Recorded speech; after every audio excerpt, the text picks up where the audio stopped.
Good morning students. आज हम +1 class के यूनिट नंबर 5 का सेशन नंबर 3 पढ़ेंगे। इसमें हम फ्यूल सिस्टम की ट्यूनिंग के बारे में पढ़ेंगे।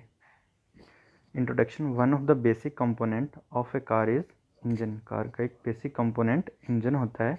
And talking about the car engine, it's fuel system need to be properly take care. जब हम कार इंजन की बात करते हैं तो इसके फ्यूल सिस्टम की हमें प्रॉपरली केयर करनी होती है, मेंटेनेंस या रिपेयर की ज़रूरत होती है। In fact, proper car maintenance is incomplete without maintenance of the fuel system। जब हम कार की मेंटेनेंस करते हैं तो उसकी मेंटेनेंस कंप्लीट नहीं होती है बिना फ्यूल सिस्टम की ट्यूनिंग के।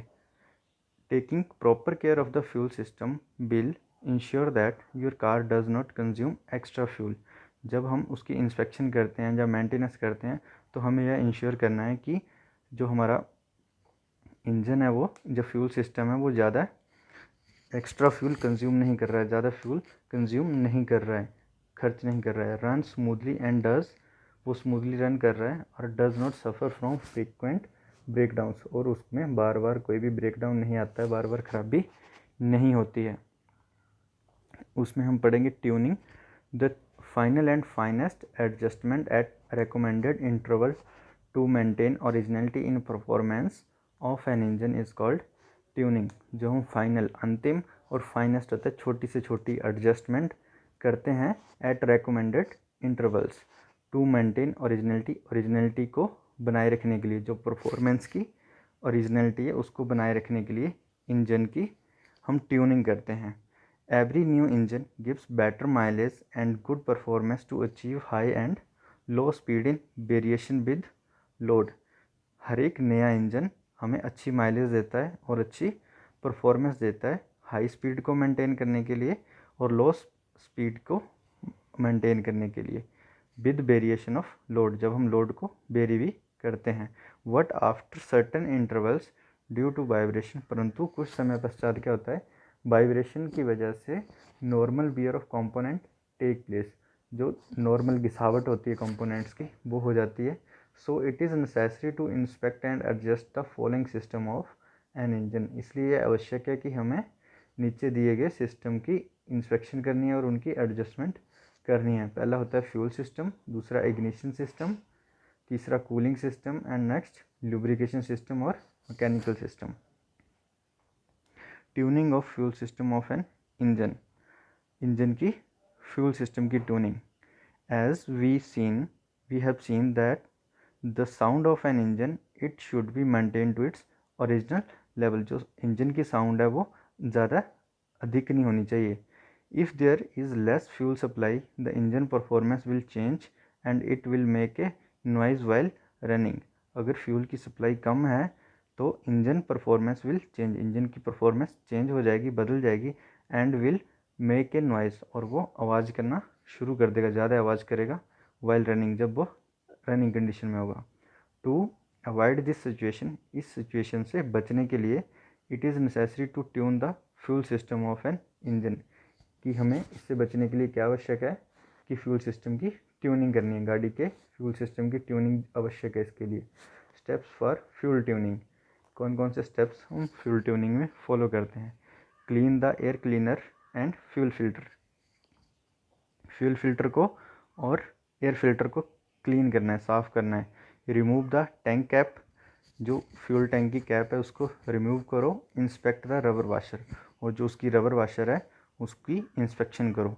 Clean the vent hole to maintain atmospheric pressure on the fuel. जो वेंट होल होता है, जो एटमॉस्फेरिक वायुमंडलीय दाब बना के रखता है फ्यूल के ऊपर, उसको आपने चेक करना है, साफ़ करना है। Now inspect the fuel line for leakage, और फ्यूल लाइन को चेक करना है लीकेज के लिए कि उसमें कोई लीकेज तो नहीं है। And if flexible fuel line is damage, और अगर वो फ्लेक्सिबल वाली फ्यूल लाइन डैमेज है, रिप्लेस इमीडिएटली, उसको उसी समय चेंज करना है। इंस्पेक्ट द सक्शन और वैक्यूम ऑफ फ्यूल पंप, जो फ्यूल पंप है, जो फ्यूल को सक करता है फ्यूल टैंक से, उसकी इंस्पेक्शन करनी है कि वो फ्यूल सक ठीक कर रहा है, कम तो नहीं है क्वांटिटी उसकी, सक्शन कम तो नहीं कर रहा है। Nozzle pressure test. Remove the injector nozzle from an engine. अगर डीजल इंजन है, जो MPFI इंजन है, तो इंजेक्टर की नोज़ल को रिमूव करो इंजन से। Hold container below the injector और नोजल या इंजेक्टर के नीचे एक कंटेनर रखो। Connect the fuel pipe to the nozzle and fuel pipe को नोजल के साथ कनेक्ट करो एंड स्टार्ट द इंजन और इंजन को स्टार्ट करो। Observe the injector nozzle, injector जो नोजल को ऑब्जर्व करो उसकी स्प्रे को कि वो कितना स्प्रे कर रहा है। If proper fix it back, अगर उसमें से अच्छा स्प्रे हो रहा है मतलब रुक रुक के फ्यूल नहीं आ रहा है तो उसको दोबारा से फिक्स कर दो in the back to the cylinder head में। रिपीट फॉर ऑल सिलेंडर, ऐसा अपने सभी सिलेंडर्स के इंजेक्टर या नोजल को खोलकर चेक करना है कि वो अच्छे से स्प्रे कर रहे हैं या नहीं कर रहे हैं। अगर तो अच्छे से स्प्रे कर रहे हैं तब तो उनको दोबारा से वहीं फिक्स कर देना, अदरवाइज़ उनको साफ़ करना पड़ेगा या फिर रिप्लेस करना पड़ेगा। Setting of ideal speed of an engine, engine की आइडियल स्पीड हम कैसे सेट करते हैं। Warm up the engine and turn the ideal speed screw in clockwise direction so that the engine RPM will increase. Warm up करो engine को and turn the ideal speed screw, जो ideal speed screw है जो जिससे हम उसके RPM को adjust करते हैं, उस स्क्रू को क्लॉकवाइज डायरेक्शन में घुमाना है। So the engine RPM will increase, जिसकी वजह से इंजन के आरपीएम बढ़ जाएंगे। Now slowly turn the ideal speed screw in anti clockwise direction, और धीरे धीरे फिर उसको एंटी क्लॉकवाइज डायरेक्शन में घुमाना है till you get the prescribed RPM, जब तक आपको जितने आरपीएम की ज़रूरत है वो आपको नहीं मिल जाते हैं उस टाइम तक उसको एंटी क्लॉकवाइज डायरेक्शन में आपने घुमाते रहना है। Use tachometer to read the RPM, tachometer की सहायता से आप आरपीएम को रीड कर सकते हैं, आरपीएम को माप सकते हैं, मेज़र कर सकते हैं।